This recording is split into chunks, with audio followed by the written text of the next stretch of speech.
اور اب بھی ہم اسی پالیسی کے اوپر کاربند ہیں۔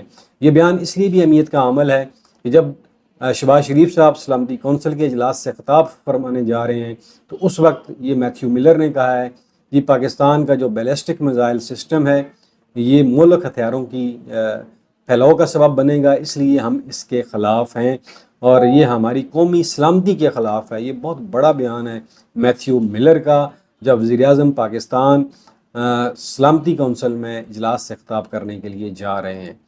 اور ایک اور خبر آپ کو بتاتے چلیں کہ عمران خان کے جو لاپتہ سابق چیف سیکیورٹی آفیسر تھے عمر سلطان، جن کو کچھ عرصہ پہلے ایجنسیوں نے اٹھا لیا تھا، نقاب پوشوں نے اٹھا لیا تھا، آج وہ گھر پہنچ چکے ہیں اور ان کی درخواست جو ہے وہ چیف جسٹس ہائی کورٹ عامر فاروق کی عدالت میں لگی تھی اور اب وہ پہنچ چکے ہیں۔ تو انہوں نے کہا جی کہ اب آپ کیا چاہتے ہیں؟ تو پی ٹی آئی کے وکلاء نے کہا جی ہم آزاد تحقیقات کرنا چاہتے ہیں اور ایف آئی آر کٹوانا چاہتے ہیں کہ ان کو اغوا کس نے کیا۔ تو انہوں نے یہ کیس جو ہے وہ فارغ کر دیا ہے، کیس کو نپٹا دیا ہے۔ یہ صورتحال ہے جی۔ اور پھر اس وقت جو اصولی بات ہے دوستو، ہر بندہ اس ترمیم کو روکنے کا کریڈٹ لے رہا ہے، ویئر ایز اس دن دو وجوہات تھی جس کی وجہ سے یہ ترمیم پیش نہیں ہو سکی۔ ایک تو یہ ہے کہ قومی اسمبلی میں 1 نمبر کم پڑ رہا تھا اور سینٹ میں 2 نمبر کم پڑ رہے تھے، اور جس کی وجہ سے یہ ترمیم پیش نہیں کی جا سکی۔ اگر اس دن نمبر پورے ہو جاتے تو یقین جانیے یہ ترمیم آج پاس ہو چکی ہوتی اور ہم اس کے اوپر بات چیت کر رہے ہوتے۔ اب کوئی آدمی مولانا کو کریڈٹ دے رہا ہے، کوئی کس کو دے رہا ہے، کوئی کس کو دے رہا ہے۔ مولانا کا وزن تو ضرور ہے، اس میں تو کوئی شک والی بات نہیں ہے، لیکن حقیقت یہ ہے کہ اس دن یہ کام ہو جانا تھا، اللہ کی غیبی مدد آئی اور اس مدد کی وجہ سے یہ ترمیم پاس نہیں ہو سکی۔ جو بڑے بڑے دعوے کیے جا رہے ہیں سب جھوٹ ہے، افسانے ہیں، ہر بندہ اپنے اپنے نمبر بنا رہا ہے۔ اور میں نے کہا تھا کہ فیصلہ وہی ہوگا جو میرے رب نے پاکستان بننے سے پہلے لوح محفوظ کے اوپر لکھ دیا گیا ہے اس ملک کے لیے، اس کی عوام کے لیے، اور وہ جو بھی فیصلہ ہوگا انشاءاللہ اس ملک کے مقدر کے لیے اچھا ہوگا۔ لیکن یہ ایک گھنونی سازش تھی جی 22 کروڑ عوام کے خلاف۔ 22 کروڑ عوام کو غلام رکھنے کے لیے ان کے بنیادی انسانی حقوق سلب کیے جا رہے تھے۔ پھر آرٹیکل 63 میں ترمیم کی جا رہی تھی کہ فلور کراسنگ جو ہے اس کی اجازت دی جا سکے۔ یہ وہ ساری ترمیمیں جو پہلے انہوں نے خود ہی کی تھی اور آج خود ہی اس کے خلاف ورزی کر رہے ہیں یہ حکومتی ٹولہ۔ دیکھیں یہ کس قدر ڈرے ہوئے ہیں کہ انہیں پتہ ہے کہ ہمارا اقتدار جعلی بیساکھیوں کے اوپر کھڑا ہوا ہے اور یہ جعلی بیساکھیاں جیسے ہی ہٹیں گی تو ہمارا اقتدار دڑھام سے گر جائے گا۔ اور اس اقتدار کی ضمانت جناب قاضی فائز عیسیٰ سمجھے جاتے ہیں، جن کو اب فیڈرل کنسٹیٹیوشنل کورٹ کا چیف جسٹس بنائے جانے کی اطلاعات ہیں۔ اور دیکھیں دوستو، کیا یہ ہو سکتا ہے کہ پاکستان میں 2 عدالتیں ہوں، 2 سپریم کورٹس ہوں اور 2 چیف جسٹس آف پاکستان ہوں؟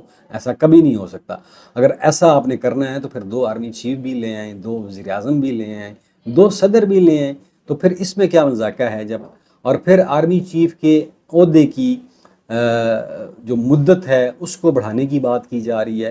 پھر اس چیز میں جب پہلے جو بھی حکومتیں آتی تھی ایک سادہ اکثریت سے آرمی ایکٹ میں ترمیم کر سکتی تھی۔ اس آرمی ایکٹ میں ایک جو شک ہے آرمی چیف کی مدت ملازمت کے حوالے میں، اس کو یہ مختص کر رہے ہیں کہ جب 2/3 میجارٹی نہ ہو تو اس میں کوئی بندہ ترمیم نہیں کر سکتا۔ یہ دوستو اپنے اقتدار کو نا بادشاہت میں کنورٹ کرنے کی کوشش کر رہے تھے، اور اللہ تعالیٰ نے یہ چیزیں عوام کے سامنے لے کر آئے اور ان کے منہ کے اوپر جو ہے نا وہ تماچا مارا ہے۔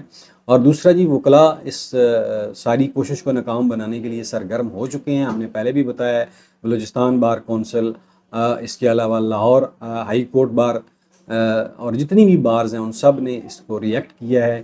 حامد خان صاحب نے کہا جی ہم تحریک چلائیں گے، جسٹس قاضی فائز عیسیٰ کو کسی صورت بھی ہم ایکسٹینشن نہیں دیں گے اور نہ ہی کوئی نئی آئینی عدالت بنانے کی جو کوشش حکومت کر رہی ہے اس کو ہم سپورٹ کریں گے۔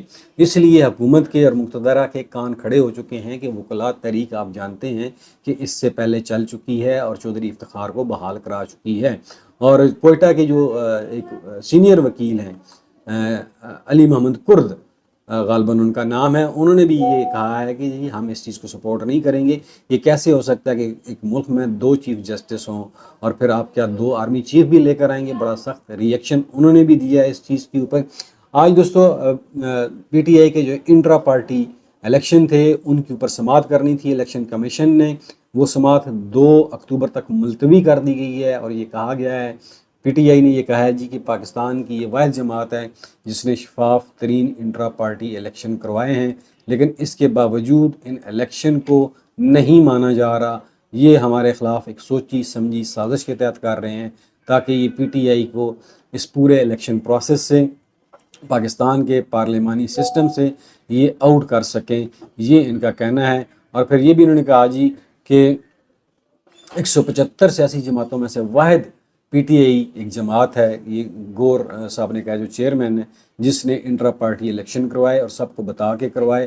اور اس سے پہلے نون لیگ کے جو انٹرا پارٹی الیکشن ہوئے تھے وہ ایک بیٹھک کے اندر ہوئے تھے، اور 5 نام جناب محترم نواز شریف صاحب نے لکھ کے الیکشن کمیشن کو بھجوا دیے اور وہ الیکشن کمیشن نے منظور کر لیے۔ تو الیکشن کمیشن بھی دوستو آپ جانتے ہیں کہ متنازع ہے اور جعلی اور فراڈ الیکشن اس نے کروایا ہے، اور اب الیکشن کمیشن کے گرد بھی گھیرا تنگ ہو رہا ہے۔ آپ جانتے ہیں کہ جو 12 جولائی والا فیصلہ ہے اس کی ڈیٹیل ججمنٹ کا انتظار کیا جا رہا ہے، اور جو وضاحت مانگی تھی سپریم کورٹ کے 8 رکنی بینچ سے الیکشن کمیشن نے کہ 41 آزاد ممبران کو ہم کیسے شامل کریں، ان کا سرٹیفکیٹ کون سائن کرے گا، تو اس کی وضاحت کا جواب بھی دے دیا گیا ہے 8 معزز ججز کی طرف سے۔ اب اس کے بعد الیکشن کمیشن کو مرچیں لگی ہوئی ہیں کہ یہ کیا ہو گیا ہے، اور اس وضاحتی بیان میں ان 8 اعلیٰ ترین ججوں نے یہ کہا تھا کہ اگر الیکشن کمیشن نے اس فیصلے کے اوپر عمل درآمد نہ کیا تو ان کو نتائج بھگتنا پڑیں گے۔ وہ نتائج کیا ہو سکتے ہیں دوستو؟ وہ توہین عدالت بھی ہو سکتا ہے، آرٹیکل 6 بھی ہو سکتا ہے، لیکن جو 8 ججز کا فیصلہ ہے اس کی جو ڈیٹیل ججمنٹ ہے دوستو، وہ اس پورے پروسیس کا یوں سمجھیں کہ مقدر ڈیسائیڈ کرے گی، یا اس پورے پروسیس میں کیا ہونا ہے وہ ڈیسائیڈ کرے گی۔ اسی لیے تمام لوگ نظریں جمائے بیٹھے ہیں کہ ڈیٹیل ججمنٹ کب آئے گی۔ دوستو آپ جانتے ہیں کہ 22 ستمبر کا جو جلسہ ہے پی ٹی آئی کا، اس کے حوالے سے بھی تیاریاں چل رہی ہیں، اور اس جلسے کے حوالے سے پی ٹی آئی نے ایک متفرق درخواست دی ہے لاہور ہائی کورٹ میں جلسے کی جگہ کا انتخاب کرنے کے حوالے سے۔ اور اس کے علاوہ جی جو مریم باجی ہے اس نے کریک ڈاؤن بھی شروع کر دی ہے پی ٹی آئی کے اوپر، لاہور کے اندر بڑا سخت کریک ڈاؤن کر رہے ہیں تاکہ یہ جلسہ نہ کر سکیں۔ پی ٹی آئی کے جو اعلیٰ عہدیدار ہیں پی ٹی آئی کے لاہور کے، ان کو گرفتار کیے ہے، ان کے گھروں کو چھاپے مارے ہیں، عالیہ حمزہ کے گھر کے اوپر ریڈ کیا ہے، اور پھر امتیاز وڑائچ جو ہے، شیخ امتیاز محمود، اور جو صدر ہیں پی ٹی آئی کے لاہور کے، اور سیکرٹری جنرل اویس یونس، ان سب کو انہوں نے چھاپے مار کے گرفتار کیا ہے۔ تو یہ تو صورتحال ہے۔ اگر آپ کی عوام میں مقبولیت ہے، عوام نے آپ کو مینڈیٹ دیا ہے، تو پھر آپ یہ فسطیت والے طریقے کیوں استعمال کر رہے ہیں؟ یہ سوچنا پڑے گا نا آپ کو۔ دوستو اس سارے پروسیس کے اندر جو آئینی ترمیم پیش ہوئی، ریجیکٹ ہوئی، اس سارے پروسیس کے اندر اسٹیبلشمنٹ کے اپنے تفاوضات ہیں نون لیگ کے حوالے سے، حکمران جماعت کے حوالے سے۔ اب اس گیپ کو فل کرنے کے لیے اسٹیبلشمنٹ نے پی ٹی آئی کو پیپل پارٹی کو لانچ کیا ہے کہ اس سارے پروسیس کے اندر وہ انوالو ہو اور اس آئینی ترمیم کو منظور کروانے کے لیے راہ ہموار کرے۔ بہرحال دوستو پاکستان کا مقدر کیا ہے یہ تو آنے والا وقت بھی بتائے گا، لیکن امید اچھی رکھنی چاہیے اللہ تعالیٰ سے، انشاءاللہ مقدر بھی اچھا ہوگا پاکستان کا۔ آخر میں اپنا اور اپنے پیاروں کا خیال رکھیے گا۔ مجھے دیجیے اجازت۔ پاکستان پائندہ باد۔